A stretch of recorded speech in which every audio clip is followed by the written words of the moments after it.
A finales de la década de los 30, el gobernador de Córdoba, Amadeo Sabatini, diseña un plan de gobierno que tiene como objetivo cambiar el perfil productivo de la región. Con la construcción de caminos y diques, Sabatini sienta las bases para la industrialización de la provincia. Durante el segundo gobierno de Perón, la industria de Córdoba cobra un gran impulso.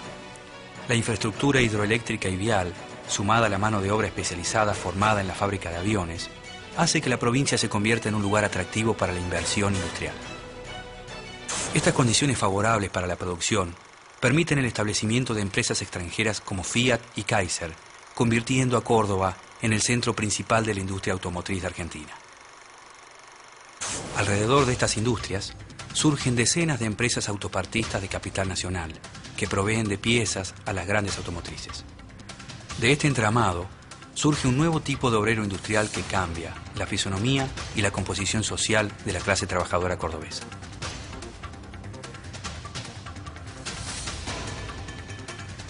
En 1955, un golpe de Estado derroca al gobierno de Juan Domingo Perón y proscribe el Partido Justicialista. Esta situación de ilegalidad obliga a los seguidores del partido a expresarse políticamente por fuera de las instituciones tradicionales, legitimando las medidas de acción directa y la militancia sindical en las bases obreras peronistas. Los obreros de los grandes centros industriales cordobeses viven una realidad gremial diferente a la del resto del país. La posibilidad de negociar sus convenios laborales empresa por empresa les da a los gremios locales una cierta independencia de las estructuras burocráticas de Buenos Aires, obligando también a sus dirigentes a mantener un mayor compromiso con las bases. Para mediados de los años 60, la clase obrera cordobesa comienza a destacarse por sus reclamos a las patronales, por su capacidad de movilización y por la solidaridad entre sus sindicatos. Los ideólogos del golpe denominan Revolución Argentina al proceso que se inicia y en sus propuestas se destacan claramente dos objetivos: detener el avance del comunismo y acabar definitivamente con la actividad política del peronismo. Con este propósito, Onganía suprime prácticamente toda forma de participación política. Sus primeras medidas de gobierno tienen un claro sesgo autoritario y en su esquema se perfilan como ejes centrales la represión y la persecución política.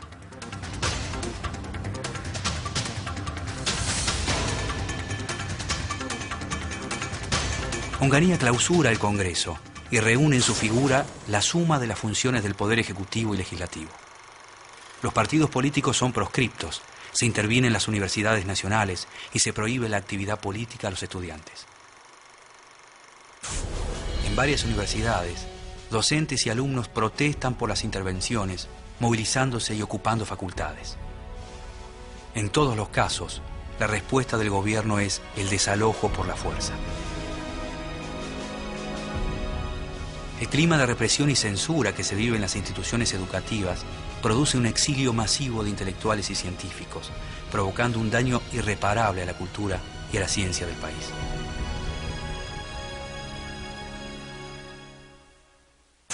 En Córdoba, los estudiantes realizan una intensa campaña de protesta contra la intervención de la universidad. El 7 de septiembre de 1966, la policía reprime violentamente una manifestación organizada por la Federación Universitaria. Durante las refriegas, el estudiante y obrero Santiago Pampillón sufre una herida de bala que días después le causa la muerte. La muerte de Pampillón crea fuertes lazos de solidaridad entre los estudiantes y los obreros cordobeses, quienes sufren no solo las políticas represivas, sino también los ajustes económicos de la dictadura. En 1967, Onganía designa como ministro de Economía a Adalbert Krieger Bacena, un hombre ligado a los grandes grupos empresarios y de excelentes relaciones con los organismos financieros internacionales. La fundamental medida de orden económico tomada hoy consiste en la liberación del mercado cambiario, el que continuará vigilado en la medida indispensable para evitar el uso abusivo de divisas y las operaciones especulativas. El gobierno devalúa la moneda un 40%, congela los salarios por 2 años y realiza despidos masivos en empresas y organismos públicos. El nuevo plan económico propone un modelo de desarrollo industrial dependiente de las inversiones extranjeras. La devaluación de la moneda estimula el arribo de capitales, pero estos, en lugar de crear nuevas empresas, absorben las ya existentes o especulan con inversiones a corto plazo. El gobierno también suprime los subsidios que protegen producciones regionales como el algodón, la yerba y el azúcar. Estas medidas provocan un grave daño en las economías provinciales. Desprotegidas por el Estado, muchas empresas nacionales no pueden competir en igualdad de condiciones y se ven obligadas a cerrar.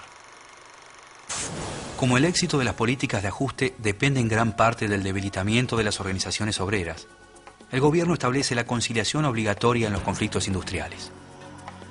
Las empresas tienen el camino allanado para disminuir sus costos laborales y aumentar las ganancias.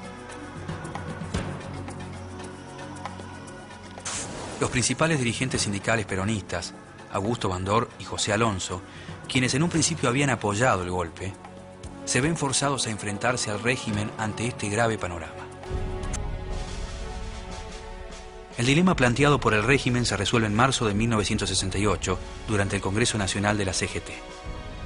Las vacilaciones y la incapacidad de la cúpula sindical para enfrentar las medidas tomadas contra los trabajadores provocan el surgimiento de una central disidente, la CGT de los argentinos. El movimiento obrero queda dividido en dos. Por un lado, los gremios agrupados bajo la conducción de Bandor, quienes mantienen una postura condescendiente y de negociación con el gobierno y se apropian del edificio de la calle Azopardo y de las siglas tradicionales de la Confederación. Por el otro, la CGT de los argentinos, con posiciones críticas hacia el régimen y a la que adhieren mayormente los gremios independientes y del interior.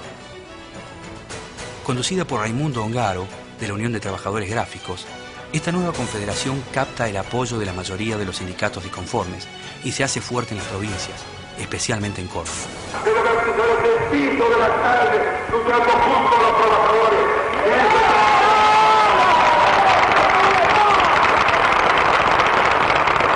es el camino que debe seguir la clase obrera.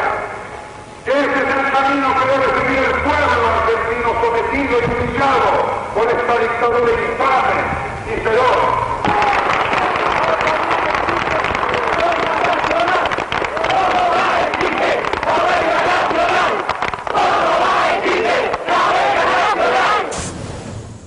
Las políticas económicas de Onganía influyen probablemente en Córdoba más que en ninguna otra región del país. Onganía aplica una serie de medidas que afectan sustancialmente a los obreros de la industria metalúrgica y automotriz, las llamadas quitas zonales y la eliminación del sábado inglés. Estas medidas, sumadas a un constante ataque a las libertades civiles y políticas, provocan el malestar y la inmediata oposición de la clase obrera, a la que se suman otros sectores sociales provenientes de la pequeña burguesía urbana y rural. Durante las 3 primeras semanas del mes de mayo, se viven episodios dramáticos en varias ciudades del interior del país. En Tucumán, Corrientes y Rosario, se producen protestas que son duramente reprimidas por la policía y causan la muerte de 3 estudiantes. El clima generalizado de protesta que se vive en el país impulsa a la CGT de los argentinos y a la CGT bandorista a coordinar un paro general de 24 horas para el día 30 de mayo. La CGT de Córdoba decide adelantar el paro para el día 29 y extenderlo por 48 horas. La medida tiene una particularidad. El paro va a ser activo con abandono de tareas y marcha por el centro de la ciudad. Ante la audaz propuesta del movimiento obrero cordobés, la CGT de los argentinos envía a Raimundo Ongaro para participar de los actos. Pero al llegar a la ciudad de Córdoba, Ongaro es detenido. Su arresto fomenta la cooperación entre los sindicatos para la coordinación de la protesta. El 29 de mayo, a media mañana, el general Onganía preside en Buenos Aires los actos de festejo por el Día del Ejército. Mientras tanto, en Córdoba, miles de obreros se aprestan a abandonar sus lugares de trabajo y marchar hacia el centro de la ciudad. Desde la central de EPEC marchan los empleados agrupados en el sindicato de Luz y Fuerza, con Agustín Tosco al frente. En la ciudad universitaria, en el barrio Clínicas y en puntos estratégicos del centro de la ciudad, se agrupan las distintas corrientes estudiantiles.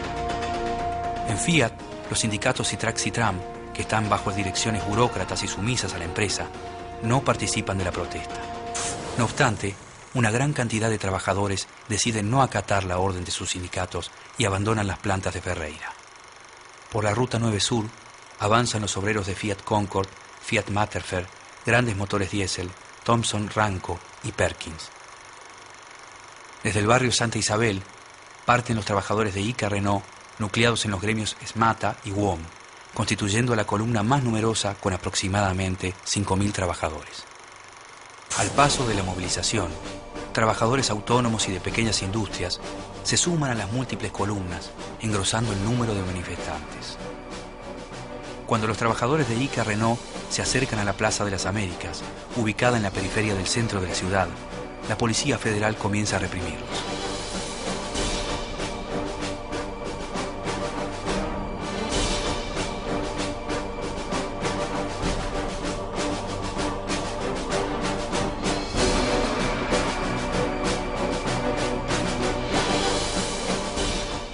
En Avenida Vélez Arfield, un grupo de manifestantes resiste los embates del escuadrón de caballería, obligándolos a retroceder.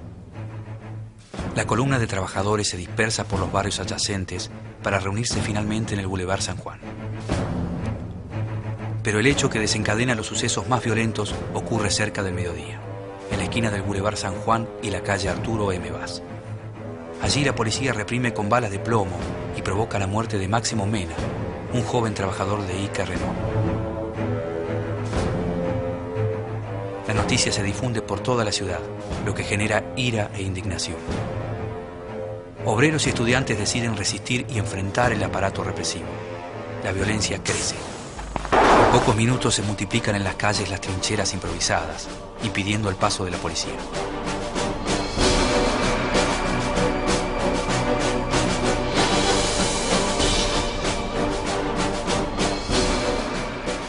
Con lo que encuentran a su paso, maderas, hierros, automóviles, los manifestantes construyen barricadas y desde allí hacen frente con piedras y palos a las balas y a los gases. El acto central no se lleva a cabo. La ciudad se convierte de a poco en un gran campo de batalla. Los manifestantes ganan terreno en diferentes sectores y las fuerzas policiales, a cargo del comisario Sánchez Laos, se ven desbordadas y deciden acuartelarse. Córdoba queda en manos de sus habitantes.